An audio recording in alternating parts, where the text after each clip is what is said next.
pugna por la presidencia del Consejo de Participación Ciudadana. Al mediodía fue designado Hernán Ulloa, pero en la tarde apareció Sofía Almeida a reclamar el puesto. El COE Nacional incrementa los aforos y elimina el requisito de pruebas PCR para ingresar al país. En Guayas, decenas de familias quedan aisladas debido a las fuertes lluvias. Con canoas sacan colchones, muebles y otros enseres en el cantón Salitre, mientras colapsa parte de una vía en Esmeraldas. Informe especial. Barcos decomisados por casos de narcotráfico han regresado a sus dueños hasta 3 veces por decisiones judiciales. Las noticias en Televistazo con Alfonso Espinosa de los Monteros.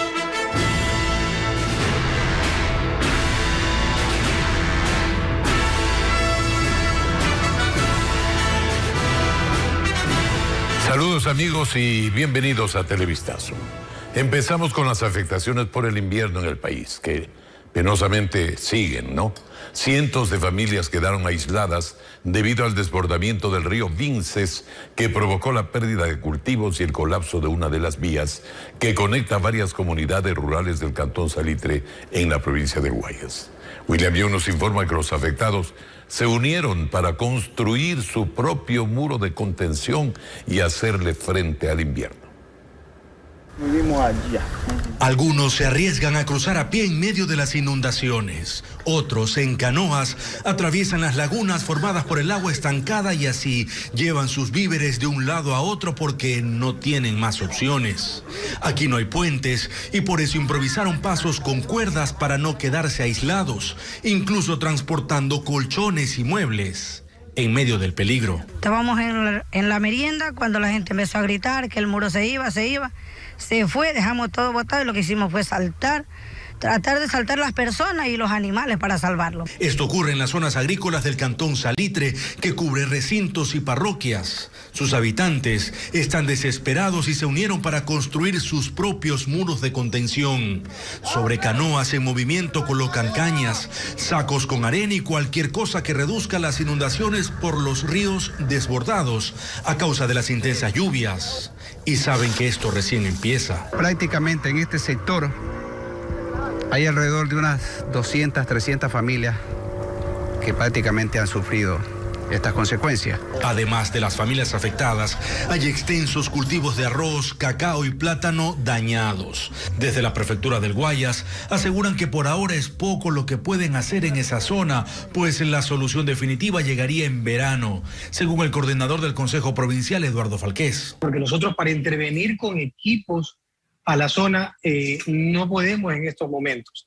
Entonces, ante esa no capacidad, lo que nos queda es articular junto a la comunidad de manera coordinada este trabajo donde se están colocando sacos llenos de arena, pero no hemos alcanzado porque hay un estudio en proceso. Mientras eso ocurre, son cerca de 200 familias en esta zona rural las que seguirán enfrentando la dureza del invierno con sus propias soluciones. Parece que las lluvias y las inundaciones sorprendieran, pero cada año se repite lo mismo por las mismas épocas, entonces no hay la prevención que se necesita. Quizás las obras anunciadas debieron hacerse en el verano pasado. Las lluvias también afectaron a la carretera Esmeraldas-Quinindé, ya que un tramo de esa vía se desprendió. Por ahora hay un solo carril habilitado, lo cual dificulta más todavía el tránsito en esa zona. Veamos. El daño mayor está en el kilómetro 72 de la vía Esmeraldas-Quinindé, donde las lluvias se llevaron una parte de la carretera. Ciudadanos y transportistas piden urgentemente reparar los daños. Para los conductores, circular por este lugar es un verdadero problema porque tienen que enfrentarse constantemente al peligro. Hay bastantes baches así, dañada la carretera y también hay esos tramos que están dañados y que se van derrumbando. Esto es un caos, el caos más grande de la vida. El Ministerio de Obras Públicas inició las reparaciones en esta vía estatal. Debido al invierno, los inconvenientes se han agudizado. Se está interviniendo 16 puntos en toda la vía que es de Esmeraldas Quirindé. Ya se está realizando por ahora, como ven, estamos interviniendo el Vergel porque es un punto crítico. Por ahora hay un solo carril habilitado hasta que se construye una variante para poder circular. En lo político estalló la crisis en el Consejo de Participación Ciudadana del organismo y a María Fernanda Rivadeneira como vicepresidenta. A última hora, Sofía Almeida apareció en la sede en Quito a reclamar por el cargo del cual fue removida. Paul Romero con la polémica. Sí, juro. Este miércoles, Hernán Ulloa fue posesionado como nuevo presidente del Consejo de Participación Ciudadana y Control Social, una vez que la nueva mayoría del organismo aprobó la remoción del cargo a la consejera Sofía Almeida. Antes, el consejero Francisco Bravo, quien dirigió la sesión, hizo una limpia a la silla en la que se sentó Ulloa como máxima autoridad del organismo. Absolutamente legal. Que no se diga el día de mañana de que la convocatoria no cumplió con el procedimiento del COA o de las sesiones del Pleno. La expresidenta del Consejo no quiso conectarse al Zoom. Es su derecho a guardar silencio. Es su derecho. Pero no diga que no estuvo prevenida de que aquí se estaba desarrollando la reinstalación del Pleno Ordinario número 3. Ulloa asumió la presidencia y dio paso a la moción para designar a la nueva vicepresidenta, María Fernanda Rivadeneira, en reemplazo de David Rosero.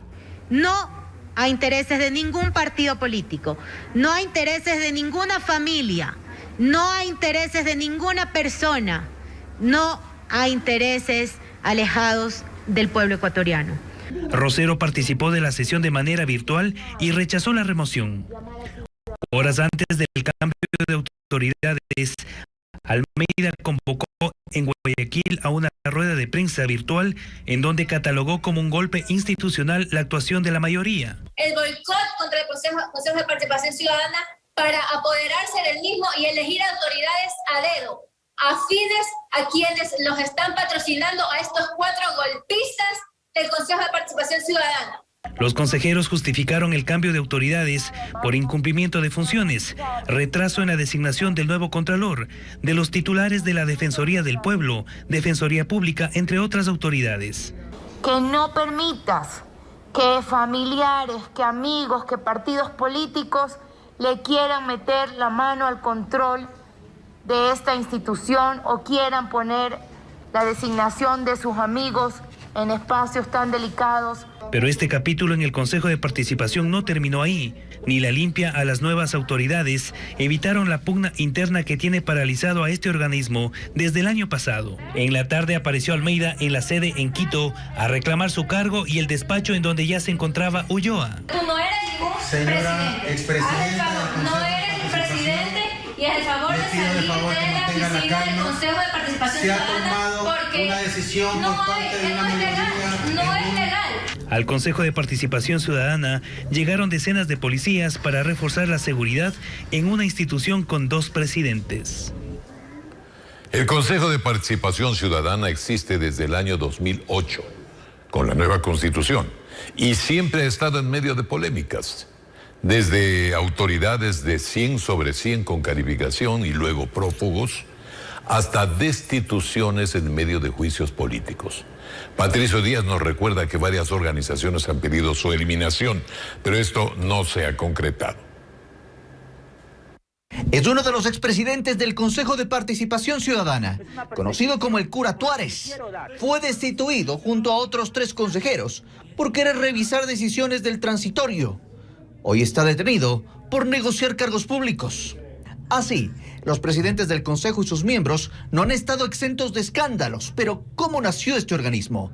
Fue con la Constitución de 2008, la mayoría oficialista le dio poder para designar autoridades como Contralor, Procurador, Consejo Electoral y otros. Es como después de un proceso de transición, en 2011, un consejo cercano al expresidente Rafael Correa designó autoridades presuntamente cercanas también. Su exabogado Galo Chiriboga como fiscal. o Carlos Polit como contralor con un puntaje perfecto de 100 sobre 100. Críticas y demás no funcionaron porque en 2017 se lo volvió a designar. Ese consejo tenía como miembros a un exsecretario de Estado del presidente Correa y figuras relacionadas a los miembros de Alianza País. Pero no solo eso. Se designó al ex asesor del jefe de Estado, Carlos Vaca, como fiscal. Todo mediante concurso. Vaca fue destituido por la Asamblea en medio de una pugna con José Serrano. Hipólito está prófugo. Sin embargo, ese consejo fue cesado mediante consulta popular y se designó un transitorio liderado por Julio César Trujillo. Ellos dieron por terminado periodos de algunas autoridades, nombraron nuevas y a otros encargados los confirmaron. El referéndum aprobó que se designen los consejeros por votación popular. De los primeros electos, quedan solo 2, Sofía Almeida y María Fernanda Rivadeneira. El resto fue destituido por la Asamblea. Mientras tanto, asumía el nuevo presidente Cristian Cruz. No duró mucho tampoco. Fue destituido al comprobarse inconsistencias en su carnet de discapacidad. Ahí se registraba una discapacidad visual y auditiva del 81%. Sí, juro. Es cuando asciende la vicepresidenta Sofía Almeida. Bajo su mando, llegaron denuncias de que algunos consejeros cobraban bonos de residencia, estando en teletrabajo. Los concursos, mientras tanto, no se agilitaban. En las últimas semanas, Almeida perdió la mayoría y las sesiones se suspenden o son accidentadas. Así, en medio de todo esto, para 2023, se preparan nuevas elecciones para este conflictivo organismo. Y ya veremos qué sucede con el Consejo de Participación, sobre todo si hay una consulta popular. El COE Nacional, vamos con el tema de la pandemia, flexibiliza las restricciones tras un descenso de los casos de COVID-19. Se amplían aforos en algunos locales comerciales y en actividades al aire libre. Además, la prueba PCR o la prueba de antígenos ya no será requisito para ingresar al país. Fabiola Santana con más detalles. Disminuyen los casos de COVID-19 en el país. El pico de contagios fue la segunda semana de enero con 50.000 casos, cifra que disminuyó a la mitad en la cuarta semana con 24.000 casos. Esta tendencia permitió al COE Nacional flexibilizar las restricciones. En cuanto a aforos en mercados, entidades financieras, restaurantes, cines, gimnasios y balnearios, incrementó al 50% en cantones con semáforo rojo y 75% en amarillo. En bares, karaokes, discotecas y centros de tolerancia, el aforo es del 30% en cantones con semáforo rojo y 60% en amarillo. Para actividades al aire libre sujetas a autorización del COE como playas y parques, el aforo en cantones con semáforo rojo es del 50% y en amarillo 75%. La ministra de Salud dijo que la vacunación ha jugado un papel importante. Más del 88% están ya con una dosis de vacuna y más del 83% de la población a partir de los 5 años de edad tienen ya 2 dosis de vacuna. Más del 17% han recibido sus refuerzos. Mientras que los niños de 3 y 4 años serán vacunados desde el 15 de febrero. Otra de las flexibilizaciones será en aeropuertos. Se dejará de exigir una prueba negativa de COVID-19 para ingresar al país, incluso a Galápagos. Para ingreso al Ecuador y a las Islas Galápagos, el certificado de vacunación con el código QR, que es lo lógico y lo que pedimos que por favor todos lo utilicen, y en caso excepcional el carnet de vacunación. Eso va a regir a partir de este día viernes. Estas medidas se revisan periódicamente. De momento, las autoridades esperan que los casos disminuyan hasta llegar a una positividad inferior al 5% de las pruebas tomadas para tener el control de la pandemia como en meses anteriores. Ante el descenso de casos de COVID-19 en la capital, las autoridades locales decidieron pasar de alerta naranja a amarilla y se acogieron a la ampliación de aforos desde el mediodía de este miércoles. El alcalde Santiago Guarderas informó que se autorizarán los espectáculos públicos con el 50% de aforo en la asistencia. Y la violencia criminal se intensifica en el sur de Guayaquil, donde se ubican los puertos marítimos. Por eso empezaron a operar grupos de inteligencia policial para combatir el narcotráfico. Diego Cuenca nos informa que los uniformados, tras la ola de violencia, capturan hasta 20 delincuentes por día en Guayas. Una de las víctimas fue un adolescente de 17 años. Lo asesinaron mientras caminaba por las calles céntricas del Cantón Durán. A la par, esa noche del martes acribillaron a un joven de 20 años. Los sicarios iban a bordo de un vehículo blanco en el sector Los Esteros, en el sur de Guayaquil. Horas después, la policía logró detener a un sujeto como uno de los sospechosos de cometer este sicariato. El acusado estaba en un carro similar al que se usó en el crimen. Según el gobernador del Guayas, diariamente los uniformados capturan a delincuentes. La gente dice, ¿dónde están los delincuentes aprendidos? En Guayas es la provincia que más delincuentes ha aprendido en lo que va del año. Un promedio de 20 diarios, más de 20 diarios. La mayoría de los detenidos son vinculados a grupos criminales que causan zozobra en la población con muertes violentas, que ya suman 129 en lo que va de ese año en Guayaquil, Durán y San Borondón. Entre las víctimas hay 3 trabajadores del puerto marítimo, zona de interés por parte de los narcotraficantes. Por eso el presidente de la República anunció que en ese sector portuario se ejecuta un trabajo de inteligencia. No ha salido ningún cargamento de droga desde hace ya algunas semanas desde el puerto de Guayaquil, porque se puso un punto de control de inteligencia en el puerto de Guayaquil. Entonces las bandas se pelean ¿por qué? Por un territorio menor. Así los esfuerzos de seguridad se desplazan hacia el sur del puerto principal.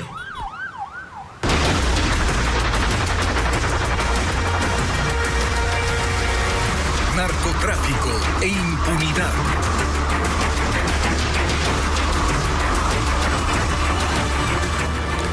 Algo insólito. Barcos en donde la Policía Nacional ha encontrado droga han sido devueltos a sus dueños. Uno de ellos incluso fue interceptado 3 veces por tráfico de alcaloides. Merlin Ochoa viajó a Manabí, donde constató que los narcos buscan reclutar a los dueños de estas embarcaciones en el tráfico de drogas. Son embarcaciones que pueden trasladar hasta 2 toneladas de cocaína. Así empezamos nuestra serie periodística Narcotráfico e Impunidad, a cargo de Merlin Ochoa. En Manabí son ciertas las embarcaciones que aparentemente tienen alianzas con el narcotráfico que se esconde en medio de la actividad pesquera, pues desde esta provincia inicia la ilegal travesía de llevar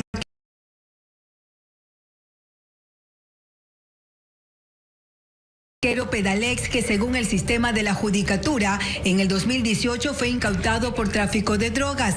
Luego, en septiembre del 2020, fue nuevamente decomisado con 300 kilos de narcóticos. En esa ocasión se detuvo a 22 ecuatorianos y a un mexicano. Pero 7 meses después, en abril del 2021, una jueza ordenó la devolución al propietario. Sorprendentemente, esta misma embarcación fue decomisada 6 meses después por estar implicada en delincuencia organizada para el tráfico de drogas. Tras esta última operación, la nave pasó a la Secretaría Técnica de Inmobiliaria. ¿Y qué creen?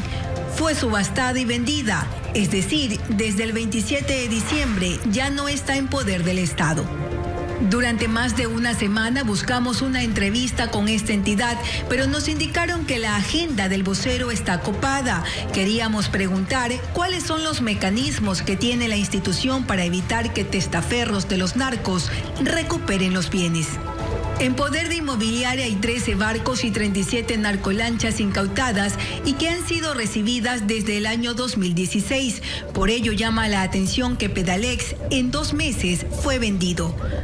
Las principales provincias en donde se ha decomisado las narcoembarcaciones son Esmeraldas, Guayas y Manabí. Aquí en Manta, provincia de Manabí, los pescadores tienen terror referirse al tema, pero logramos entrevistar a un dirigente quien nos informó que los narcotraficantes están reclutando a ciertos dueños de barcos. Incluso estos empresarios con el tiempo forman parte de las organizaciones narcocriminales. ¿Es una modalidad quizás para siempre usar la embarcación en el traslado de drogas? Los armadores no son bobos. Por lo general ellos no van en la embarcación, va un capitán y ellos aducen que no saben qué es lo que ha hecho su capitán y qué es lo que ha hecho su tripulación. ¿Aún cuando en el barco se encuentra la droga? Por supuesto. El pescador señaló que los barcos grandes tienen mayor capacidad de almacenamiento y autonomía, lo que les permite estar hasta 30 días en el mar y por ende trasladar más cocaína para las mafias mexicanas. Eso depende del tonelaje del barco. Pueden llevar 1,5, 2 toneladas. ¿Y en una lancha? Pueden llevar media tonelada porque son embarcaciones más frágiles. Este dirigente con temor accedió a hablar porque dice que está cansado que los narcos continúen recorriendo las playas, pues en la provincia Manabita hay decenas de pescadores, dirigentes e incluso empresarios detenidos por tráfico internacional de drogas. Mañana, en nuestra segunda entrega especial de la serie Narcotráfico e Impunidad. Los detenidos salieron en libertad pese a las 2 toneladas de droga líquida como evidencia. Explicaremos cómo los narcotraficantes logran obtener justicia a su favor para ser liberados. El crimen organizado es una estructura, es una empresa. ¿Qué hacen para evadir las leyes? Se lo contamos en un informe especial de Televistazo. Mañana a la 1 de la tarde y 7 de la noche por Ecuavisa. Seguimos informando en un momento. El gobierno se comprometió a entregar $7 millones para los trabajos de remediación en Nabón, provincia de La Suay. En el 2021 el cantón fue golpeado por un gran deslizamiento de tierra. Ya le informamos.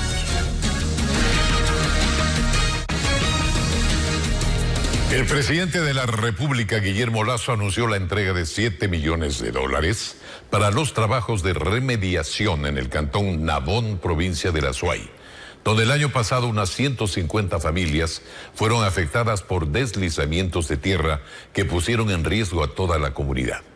William Bion nos tiene el informe.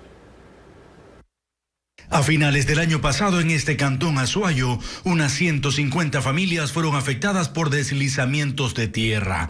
Al menos unas 40 fueron evacuadas.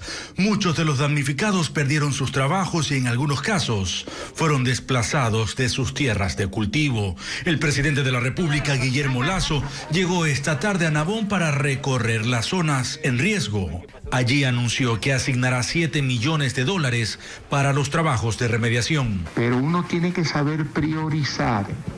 Y cuando uno prioriza, los recursos existen. Y prioridades número 1 son casos como el de Nabón, casos como La Gasca. Este dinero sería utilizado para obras específicas, según el ministro de Transporte y Obras Públicas, Marcelo Cabrera.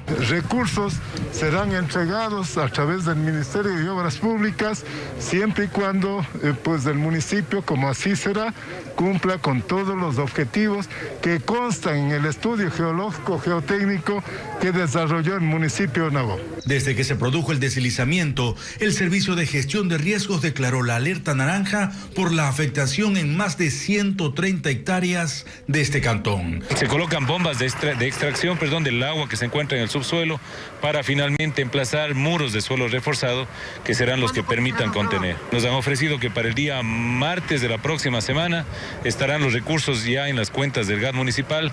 Los trabajos de remediación durarían inicialmente 5 meses, en tanto que sus habitantes aún sienten temor ante el peligro de un nuevo movimiento de tierra.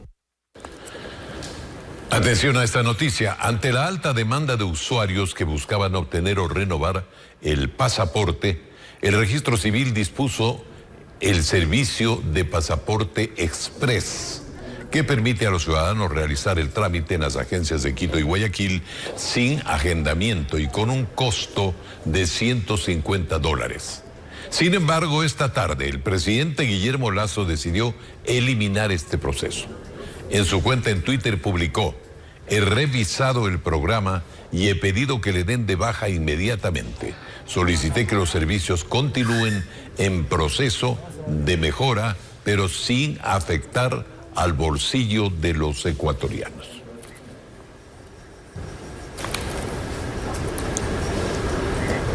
El Ministerio de Salud abrió una investigación en contra de funcionarios de hospitales públicos por la no entrega de medicamentos.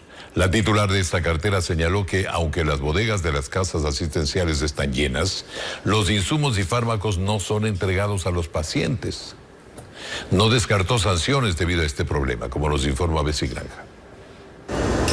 En días pasados, pacientes denunciaron la falta de insumos y medicamentos en 2 hospitales públicos de Guayaquil.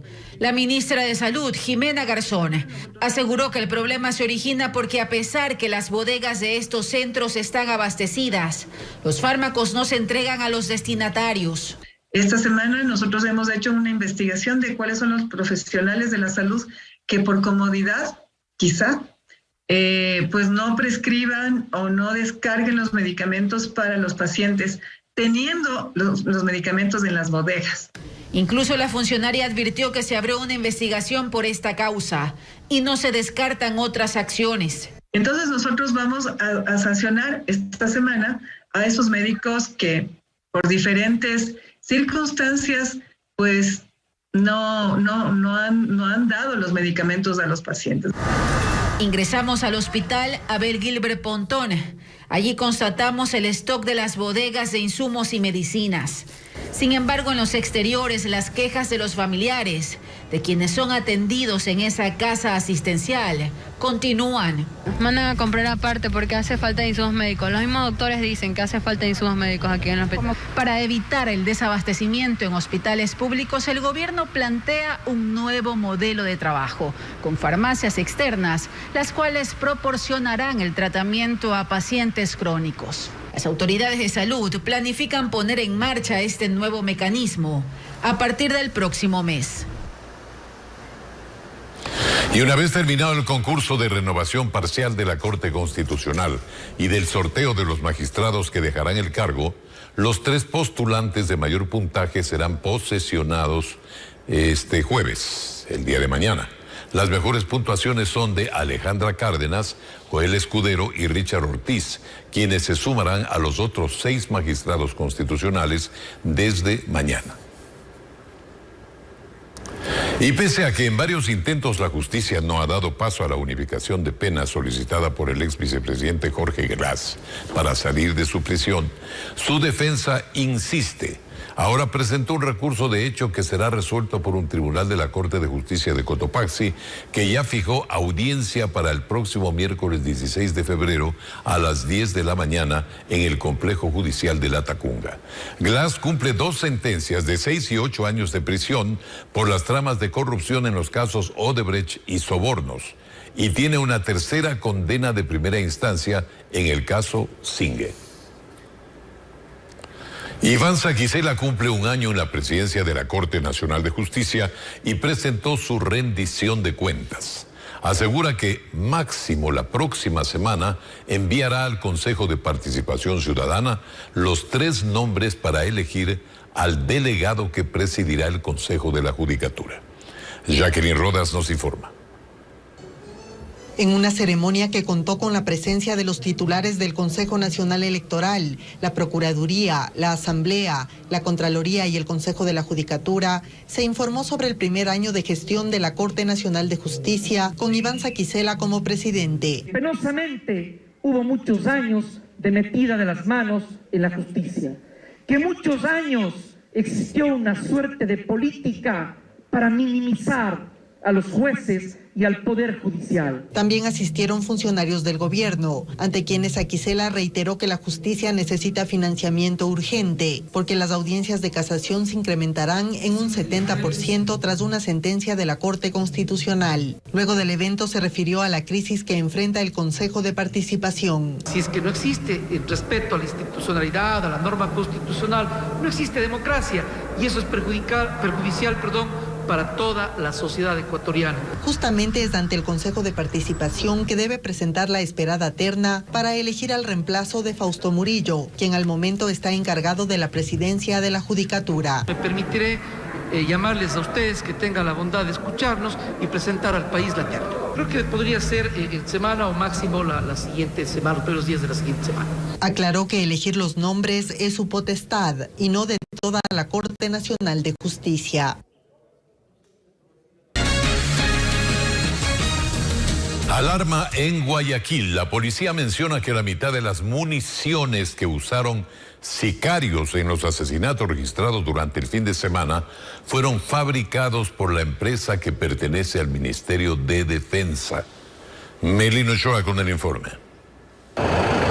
Durante el fin de semana, solo en Guayaquil, la ciudad más peligrosa del país, fueron acribilladas 13 personas en diferentes sectores y circunstancias. La policía asegura que luego del levantamiento de los cadáveres, se pudo confirmar que todas las balas que usaron los sicarios fueron fabricadas por la empresa pública Santa Bárbara, que pertenece al Ministerio de Defensa. Es fabricación nacional. Las vainas percutidas son Santa Bárbara. ¿Y a quién lo vendieron? Pronto entregaron a los militares o entregaron a policía, o entregaron a los clubes de caza, pesca, con todos los registros y permisos necesarios.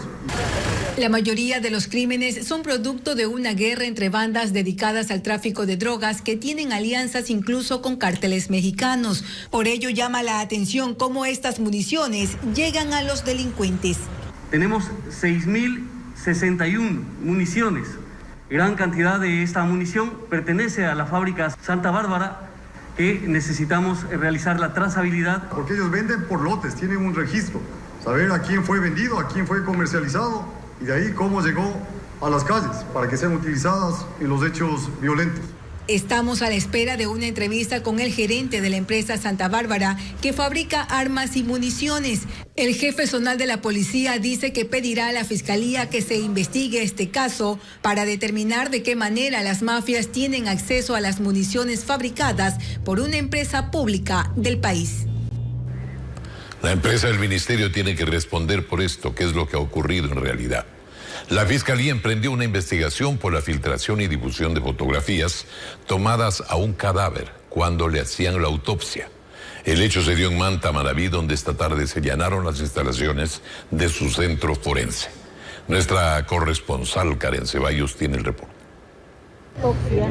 Al mediodía de este miércoles, agentes de la policía y personal de fiscalía llegaron hasta el Centro de Medicina Forense de Manta. Allanaron esas instalaciones tras la difusión en redes sociales de las fotografías de un cadáver en el procedimiento de autopsia. Está un equipo de fiscales a cargo del abogado Roger Pachay en esa investigación que de oficio inició la fiscalía el día de hoy. Para tranquilidad de los familiares. Para tranquilidad de la ciudadanía y de los familiares, es un hecho que tiene que ser investigado. La familia de Jocelyn Andreina Noguera, una mujer de nacionalidad venezolana que fue asesinada el lunes en Manta, denunció su malestar en redes sociales. Donde ingresaron a mi hermana, la llevaron ayer a hacerle la autopsia. Han tomado fotos. Eso no se hace, tengan pudor, tengan respeto por el dolor ajeno, esto no se hace. La policía, a través de un comunicado, informó que inició una investigación con su área de asuntos internos. Nosotros vamos a transparentar cualquier tipo de procedimiento irregular que se podría haber presentado. De la mujer asesinada se conoce que era modelo, tenía 29 años y deja 3 hijos en la orfandad. En el 2021, ella fue detenida por presunta vinculación con una organización delictiva. Previamente, había sufrido otro ataque armado en Manta. Aquella vez salió ilesa.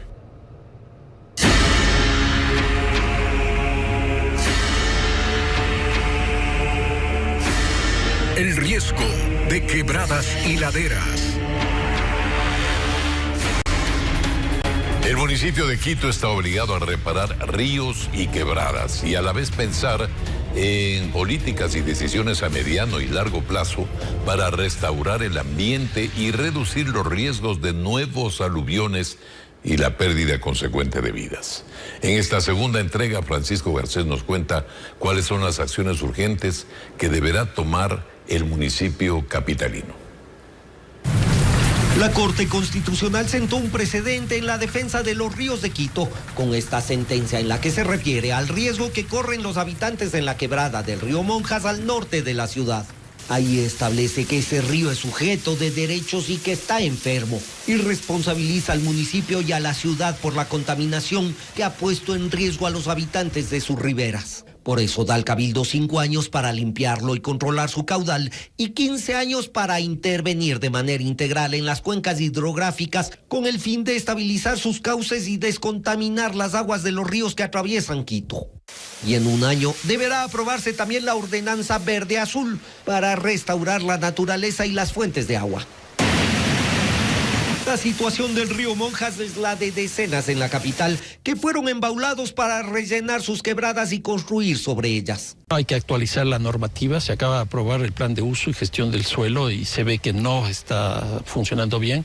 Hacer una reubicación al menos de ciertas zonas con alta vulnerabilidad, alto riesgo, y creo que Quito tiene las posibilidades en la zona central. Por ejemplo, en la 10 de agosto y Guayaquil hay 110 edificios vacíos, algunos públicos, otros privados. Una vez sucedido el desastre de la Gasca, nuevamente se habla de proteger los bosques, laderas y ríos y respetar sus cauces. Y por eso ya se piensa incluso en declarar de utilidad pública propiedades en las laderas del Pichincha. Lo dejaríamos como un área de protección donde no se puede hacer absolutamente nada. La única forma de limitar absolutamente el uso que se dé en esos espacios es que el municipio pase a ser propietario. Cualquier riesgo, cualquier asalto. Hasta que las decisiones se tomen, los quiteños en zonas de riesgo seguirán viviendo con temor. Es el caso de quienes se asentaron hace décadas junto a la quebrada Caupicho, al sur de la urbe, que en cada crecida amenaza más sus vidas y propiedades. No hay nada hecho. Solo que figuraron es que si hay plata, está en emergencia, se va a planificar en una asamblea del municipio que dijeron que ya está hecho a medio, a corto y mediano plazo y a largo plazo. Pero vea, aquí no existe ninguna máquina, ninguna persona del municipio. Igual en Cochabamba, una de las quebradas que bajan del Pichincha por el norte, en donde los moradores miran hacia la montaña cada vez que llueve y escuchan el sonido del caudal por si sube, ponerse a buen recaudo. Eso se está deteriorando y sí necesitamos el apoyo de las autoridades, que se venga a hacer un mantenimiento, no de ahora, sino tendría que ser un mantenimiento para siempre.